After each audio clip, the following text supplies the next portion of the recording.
Shalom, right back. I knew I missed a precept. So, real quick, I was doing a review of this book right here, Backyard Medicine. Very beautiful.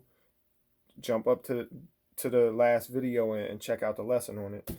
But I wanted to just wrap this up with Sirach chapter 38 because who is our physician? All right. And who are the physicians of no value? All right. Sirach chapter 38. Honor a physician with the honor due unto him for the uses which ye may say have of him. For the Lord hath created him. For of the Most High cometh healing, and he shall receive honor of the king. The skill of the physician shall lift up his head, and in the sight of great men shall be in admiration. The Lord hath created medicines out of the earth, and he that is wise will not abhor them. Was not the water made sweet with wood, that the virtue thereof might be known? And he hath given men skill, that he might be honored in his marvelous works. With such doth he heal men, and taketh away their pains. Of such doth the apothecary make a confection, and of his works there is no end.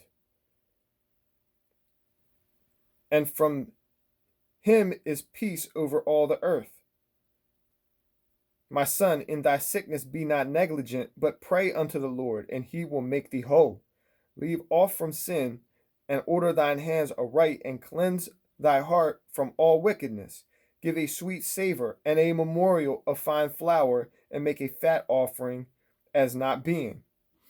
Then give place to the physician, for the Lord hath created him. Let him not go from thee, for thou hast need of him. There is a time when in their hands there is good success, for they shall also pray unto the Lord, that he would prosper, which they give for ease and remedy to prolong life. He that sinneth before his Maker, let him fall into the hand of the physician. My son, let tears fall down over the dead, my son, let tears fall down over the dead, and begin to lament, as if thou hast suffered great harm thyself, and then cover his body according to the custom, and neglect not his burial. All right. And that's getting into some weeping and some heaviness, but the beginning of Sirach 38, man, the art of the apothecary. And let me just read a couple quick descriptions of some of the things that an apothecary would make. Okay. Teas and infusions. All right. A decoction, where the herb is simmered or boiled in water for some time, is needed for roots and bark. Okay, tinctures. While the term tincture can refer to any liquid extract of a plant, what is usually meant is an alcohol and water extract. So you just let the plant soak in the water or the alcohol or both. Wines and beers. You brew it. You can make elderberry wine, nettle beer. Okay, hops. Hops has medicinal value. Glycerites. Vegetable glycerin is extracted from palm or other oil and is a sweet, syrupy substance. It's particularly good in making medicines for children and soothing preparations intended for the throat and digestive tract or coughs. Okay? Glycerites, made with glycerin. All right? Vinegars. You can infuse anything with vinegar. And vinegar is good for regulating your pH. Okay, are you acidic or alkaline? Cider vinegar is a remedy for colds and other viruses, so it is a good solvent for herbs for these conditions.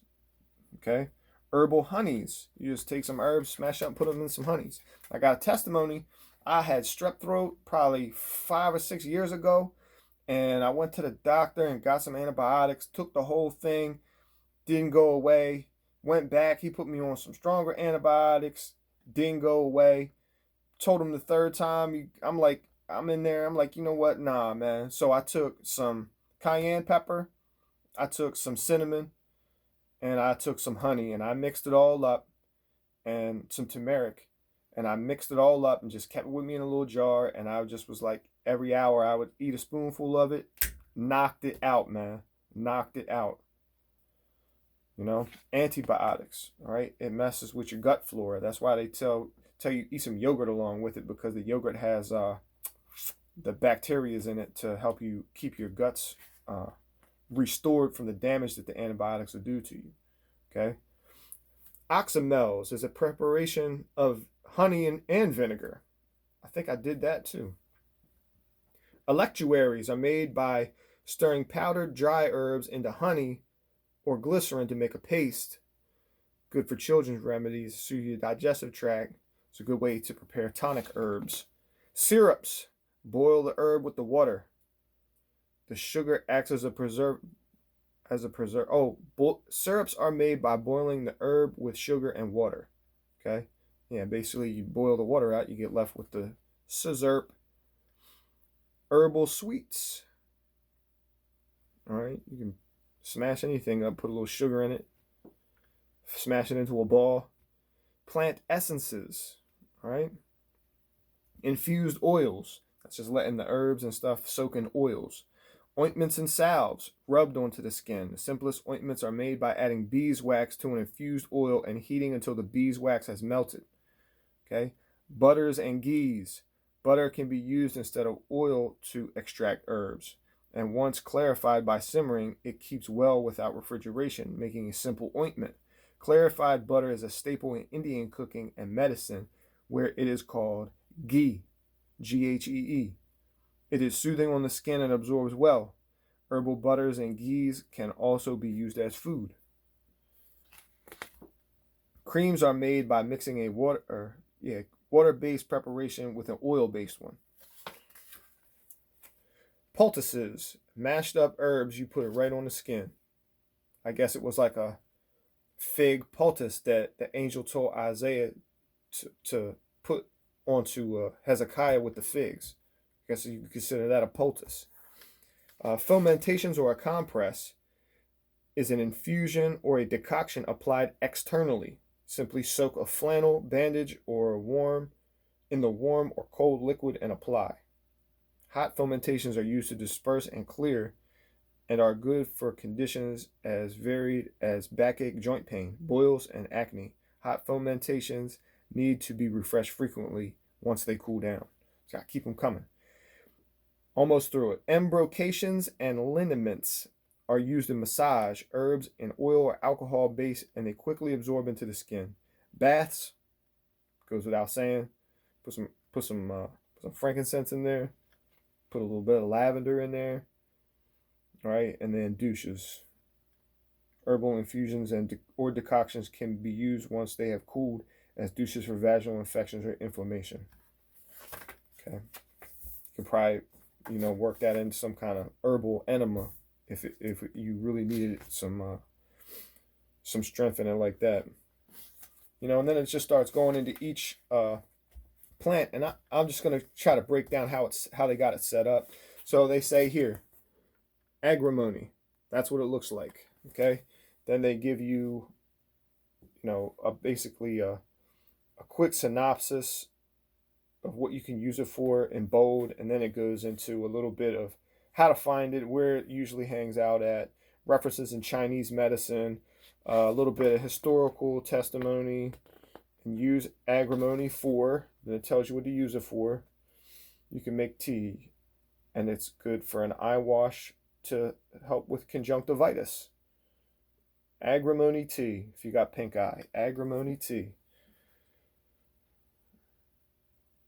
Eye wash. All right. Gargle in your mouth for gum and throat problems. In a foot bath for athlete's foot. In bath for sprains and strained muscles, man. Agrimony. All right. Tells you how to harvest it, how to make a tincture. The tinctures can be used for appendicitis, urinary incontinence, potty training, cystitis, weak digestion, diarrhea, constipation, tension, irritable bladder, asthma, childhood diarrhea, and burns. Okay, and then next one it gets into is bilberry. All right. So Julia Burton Seal and Matthew Seal give you a thumbs up, super, for your book here, helping the simple people learn. Okay. With that, all praises to Yahweh Ba'Shem Yahweh Shai and Shalom.